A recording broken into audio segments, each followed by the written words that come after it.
All right, welcome back to another episode of the Boardroom. Today I have with me Andrew Becker of Probate Engineers. Welcome to the Boardroom. What's up, Chris? Thanks for having me. Absolutely, thanks for being here. Do you want to take just a few minutes, kind of introduce yourself, give us a little bit of your background before we jump in? Yeah, I'd love to.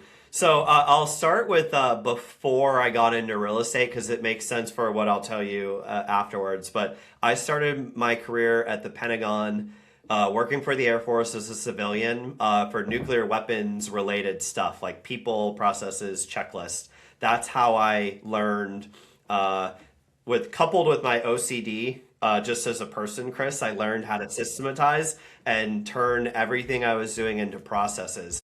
I'll quickly glide over my history in real estate, but it's been about 13 years. I got into real estate in 2013, started a team doing retail, wholesale, a little bit of flips, which we sort of ended around the COVID era. And then I kind of transitioned after 11 years of running a real estate team into a service provider, if you will. So I created a CRM called Billions that's built specifically for teams, a marketing agency called Brighter PPC running and operating Google ads, pay-per-click ads for investor wholesalers. And then most recently, I've got into the coaching, kind of mentoring education piece with probate engineers, where I teach people within 4 weeks how to set up a probate department inside their business, regardless of their exit strategy. That's kind of a very high, fast level overview, but been in the business for 13 years. Awesome.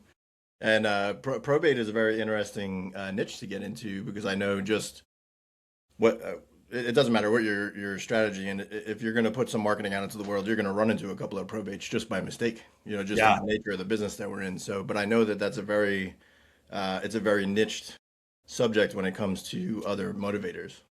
And I also think I wholeheartedly agree there. It's very niche, very specific, but I also think it's the most underlooked in real estate.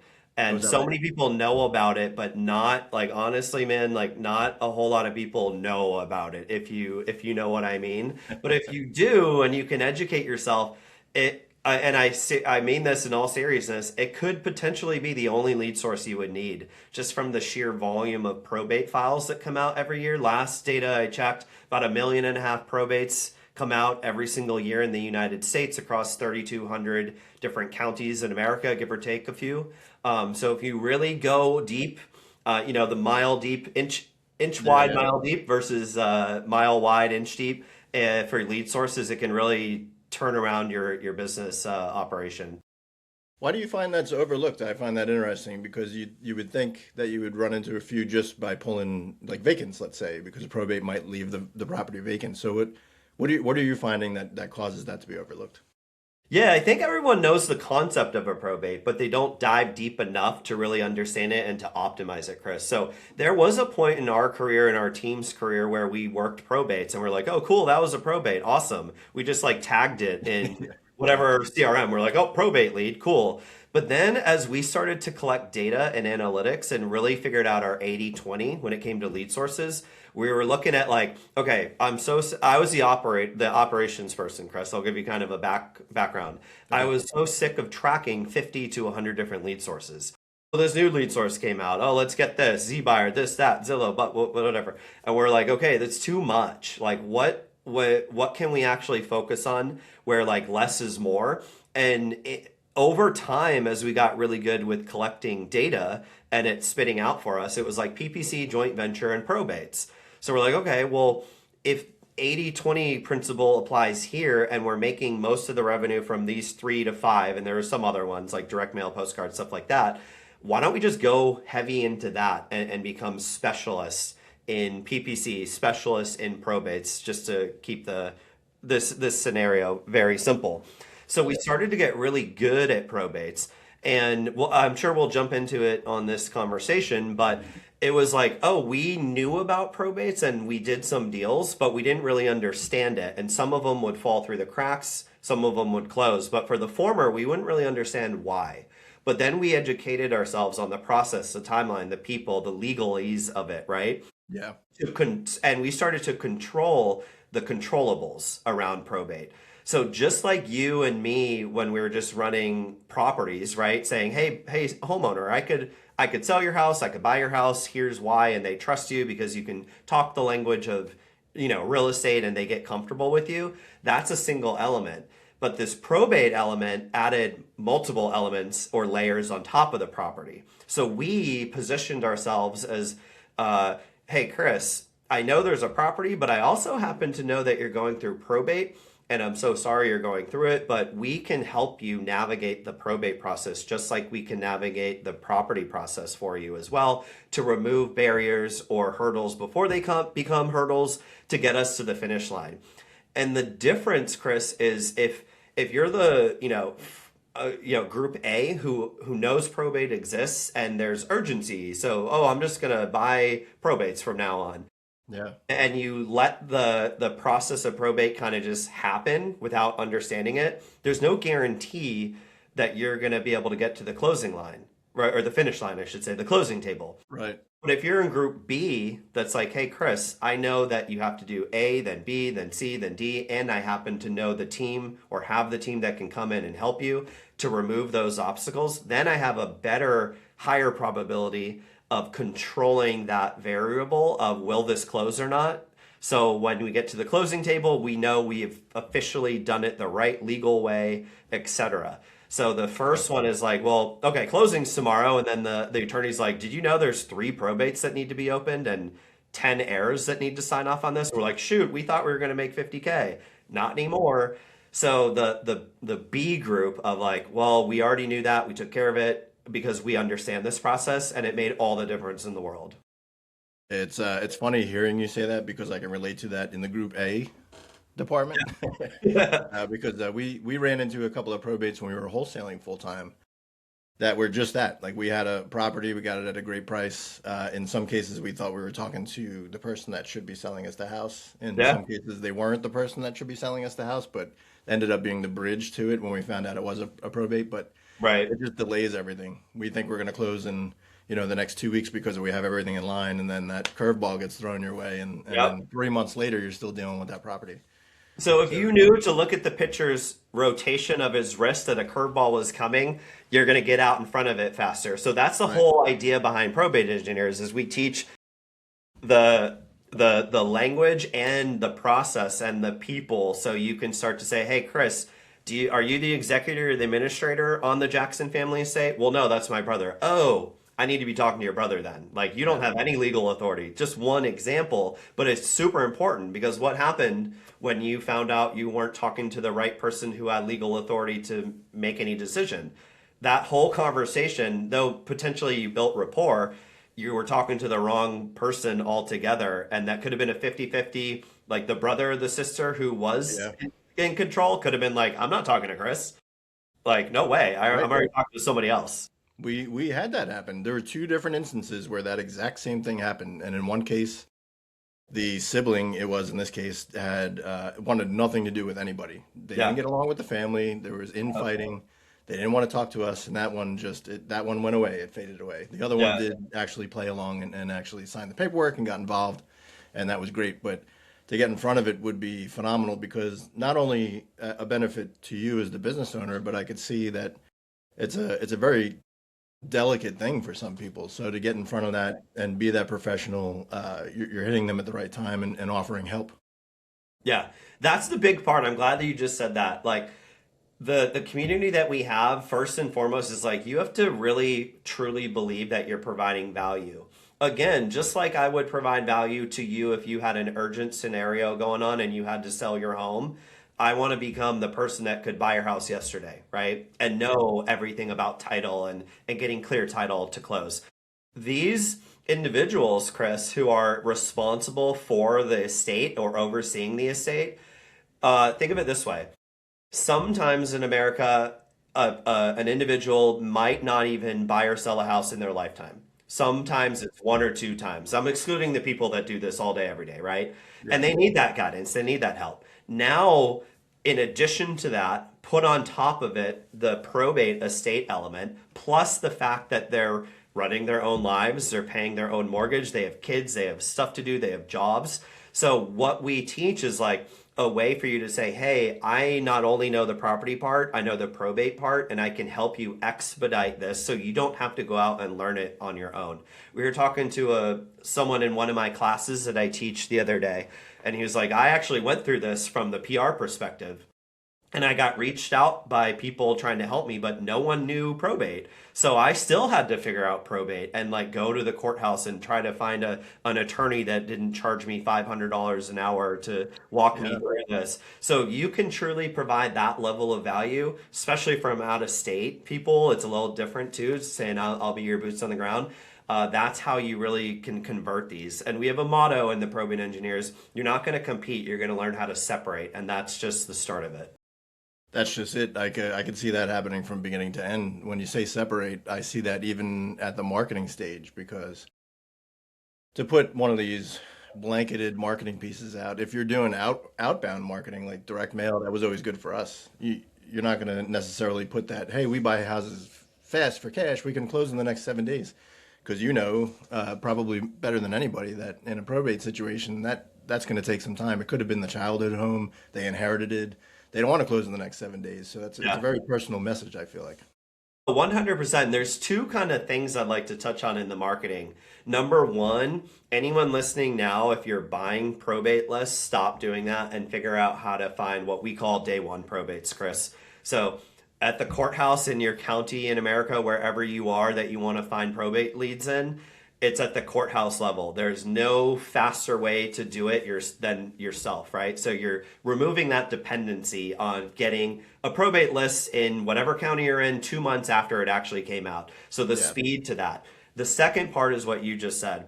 9 out of 10 people, Chris, are going to get a bot list because they didn't want to put the time, money, or effort into figuring out on their own. But then they're going to say, hey, Chris, I can buy your house. Hey, Chris, I can sell your house. Yeah. And they're going to get 9 of those 2 months after they got a letter from me saying, hey, Chris, I not only, I'm so sorry you're going through this, but here's a checklist to put together a probate binder because there's going to be a lot of moving parts, a lot of moving people. You're going to have to collect information. Here's a way to organize it. Oh, by the way, if there's, if you're looking to list or sell your property, I can help with that too. The idea is you get to them sooner, weeks, sometimes months before I can buy your house, I can list your house, people, Sure. and you're giving them a different type of value. I'm glad you said you send them to the courthouse and not sending bird dogs to 2 funerals a day. Although it might be effective, that's not something you want to do, right? I would highly, highly, to each his own out there, everyone, but I would Yeah. highly advise against Yeah. checking out at a funeral home.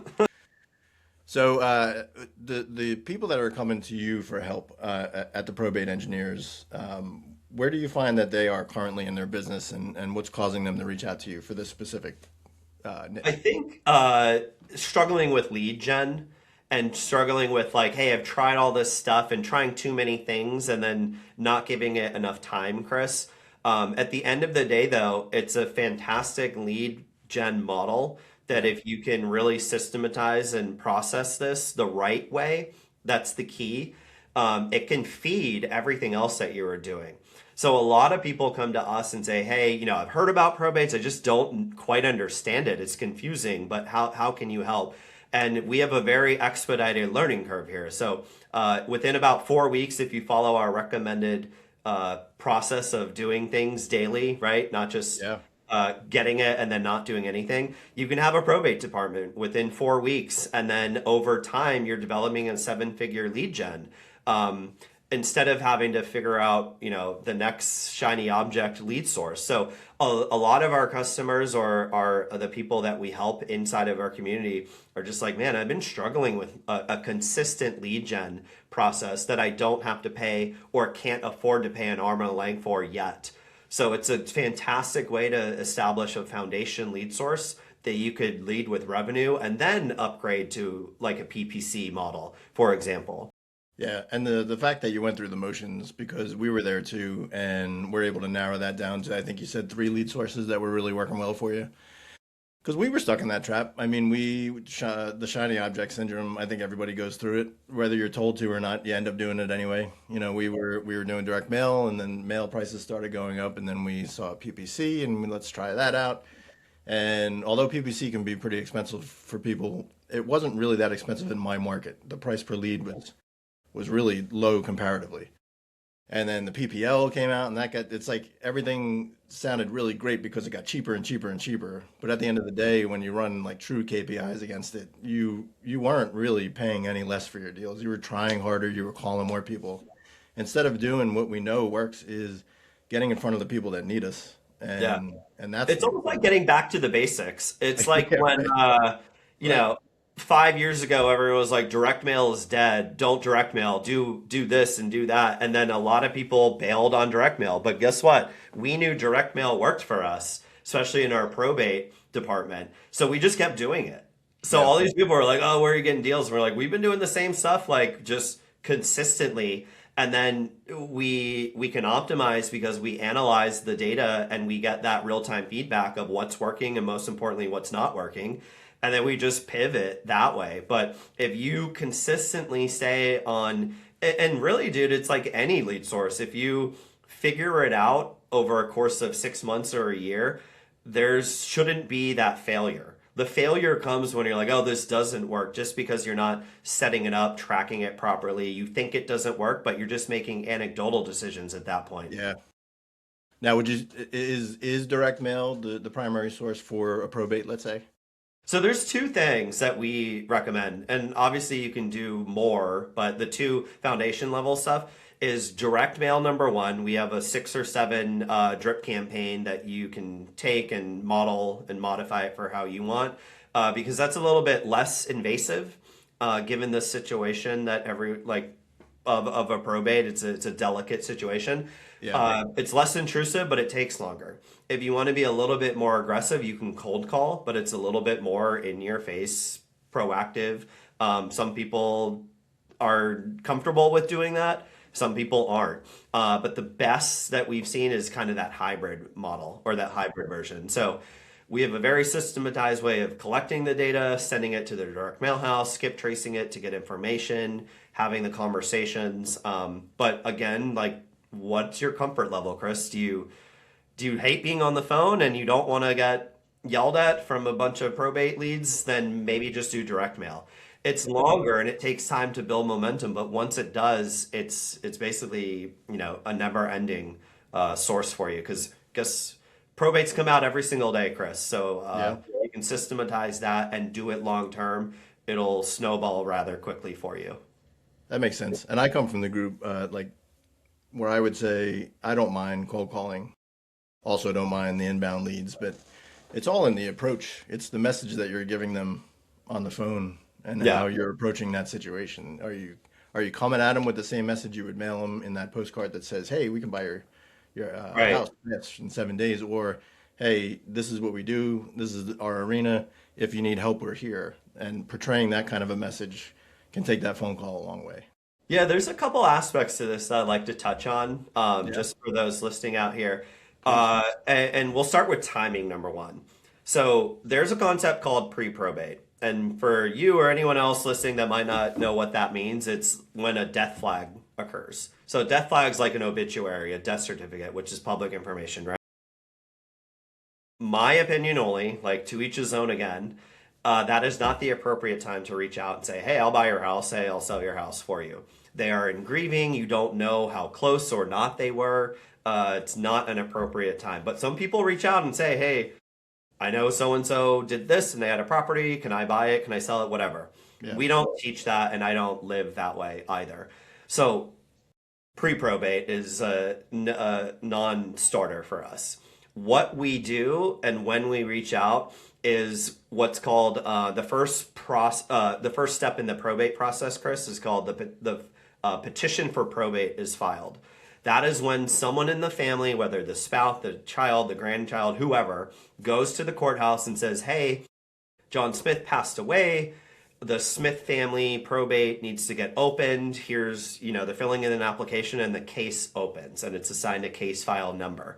That, in my opinion, is them telling the world that they are not necessarily past the grieving stage, but yeah, ready mentally to close out and go through what they're about to go through in the probate file to identify all their assets and, what they own, identify all the creditors that they owe money to or debts that they have.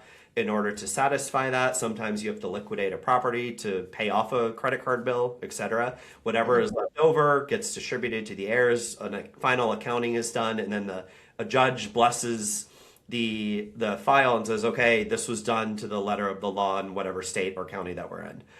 So that is when we say, or when I think is the appropriate time, when they file that petition, because it's public information, number one, Yeah. and they've said, hey, we're ready to go through this. And then, Chris, that value of, hey, Chris, I know you're going through this. I'm so sorry about this, but this is what we do all day, every day. Here's this checklist. Here's a probate binder idea. Here's this, here's that.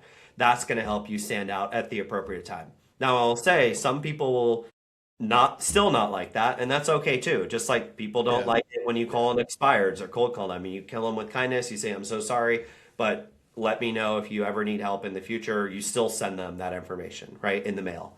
I would imagine more would be receptive to it, though, based on what you're explaining, because once they've made that decision to start going through the process, that's usually when people realize how intensive it could be. And, in some cases, it's pretty easy. I mean, we've had some go through pretty quickly, but like if there's multiple heirs and you're having trouble tracking people down and then there's multiple debts that they got to figure out, like in those cases, it could be overwhelming for somebody. So for you to step in and say, hey, we do this, let me take the reins from you and we can help you through this. Like I could see more people, like the percentage of people are going to be more on your side at that stage.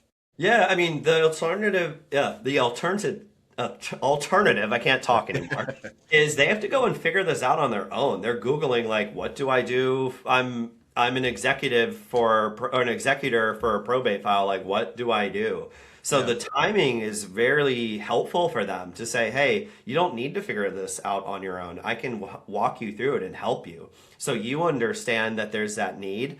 And then you're educating them on there is this need, because it can be scary. Like I said before, just going through the property process could be scary for anyone, let alone someone across the country that has to oversee this, that has other heirs and beneficiaries that are like, Chris, dude, like, I need this money. Like, what's happening? Where are you?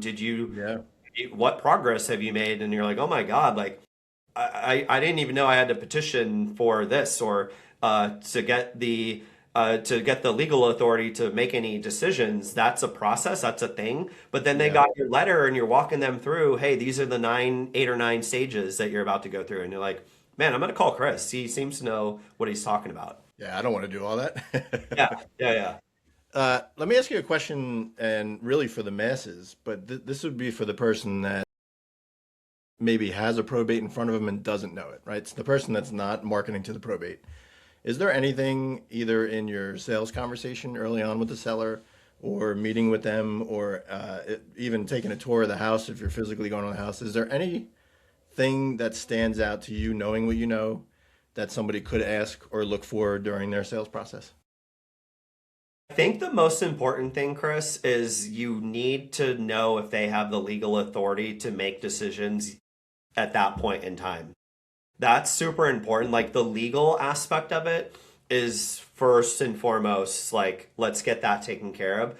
So if you understand the timeline and the steps, like step 1, petition for probate, right? I can dive a little bit deeper into this, but it's different if there's a will, which is called testate, versus not a will, which is intestate, and how they get that document, the letter that gives them that legal authority. So that is like, I probably wouldn't figure out or ask any questions before that. But once that's established, I don't know, it's just a case by case, like one off, like, is the house in need of TLC and needs to be flipped by a developer, or is it a nice house? Because not all probate estate properties are in need of gut renovation. So it just really depends. I will say though, one thing that helped us out tremendously, again, instead of going a mile wide and an inch deep on lead sources, we went the inch wide, mile deep. And what we did to expand or advance our strategy is we internally on our team had all the exit strategies in our belt, in our toolkit, right? Yeah. So when we did have that conversation, like walking through the house with the PR, the person responsible for the estate, and they said, hey, you know what? My dad was a hoarder. I don't want to list this. Can you just buy it from me? Yes, we can. We can buy it from you in 2 weeks, in 2 months, whatever. Oh, or, I really need the money. The offer off market is a little bit less. We have to satisfy some of the debts. So we're really looking for the most amount of money. What can we do there? Well, we can renovate it on our dime and then list it because we have a brokerage team as well. And then we'll get paid off, paid back in the back end. But then instead of getting 350, you might be able to get 675 or whatever it is, right? Yeah, yeah. So keeping those internal options from like A to Z and saying, hey, Chris, keep this in your back pocket. We can list it. We can do this and everything in between also was an optimized, efficient way to keep it in-house. So we weren't third-partying it out, referring it to an agent, hoping that they took care of it the right way. Yeah. Let me ask you a question. This might rabbit hole a little bit. And this is my own selfish reason. We had a property that was like this. Let's just say, I'll make this simple. Let's say there's a property, there's one beneficiary takes over the property. They did well, they didn't go all the way through it, but they started the probate process. When we got involved, we found out that there were so many liens against the house that were non-mortgage. It's almost like when this poor guy passed away, everybody that he ever owed money to ran to the courthouse and put a lien against this house. Yeah. So it was more so that nobody could touch the house financially. Are there options for that? Like that was his son then that ended up calling us and my hands were tied. I didn't know what to do about it. Are there options there to like work with those debtors directly or is that also through the probate process? That's through the latter. So through the formal probate process, there's a window where you have to notify all creditors.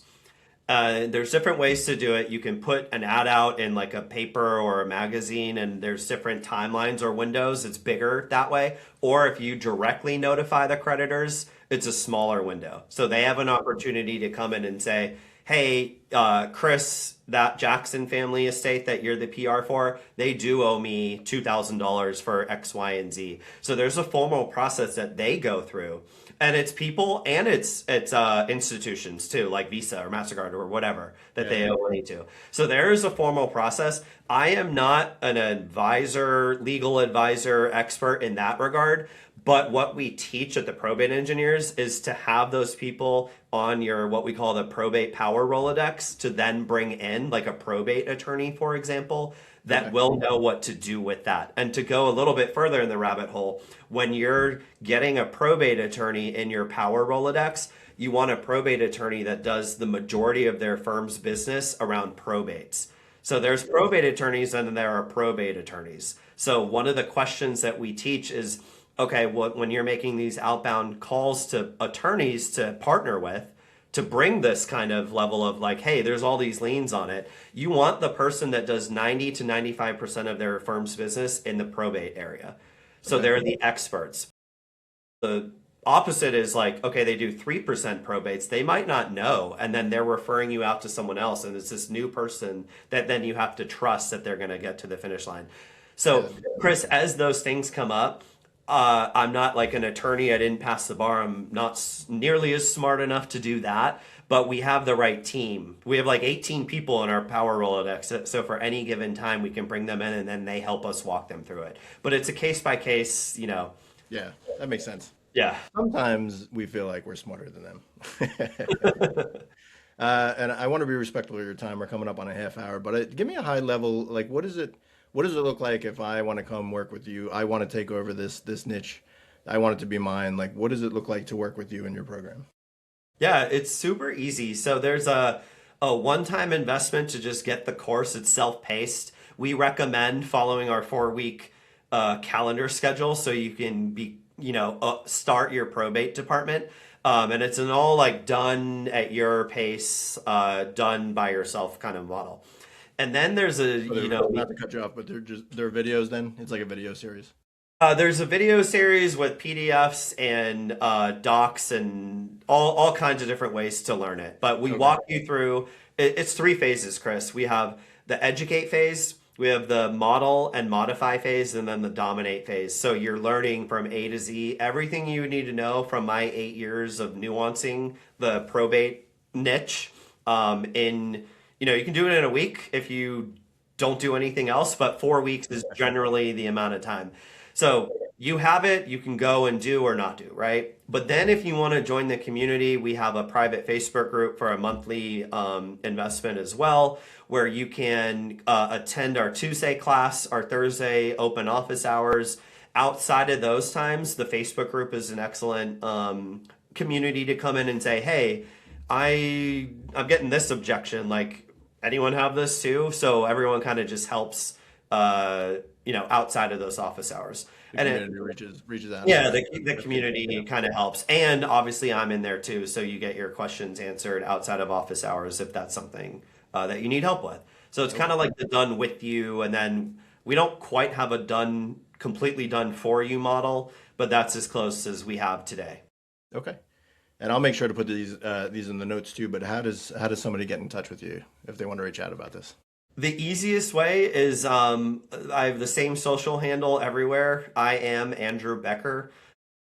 Facebook, Instagram, however you want to reach out, that would be fantastic. Or I can give you my cell phone number and you can share with them as well. It's 571-426-0911. Shoot me a text, let them know that you came from, the podcast with Chris. I'm happy to chat with you and we can set up a connection call and see what you have going on.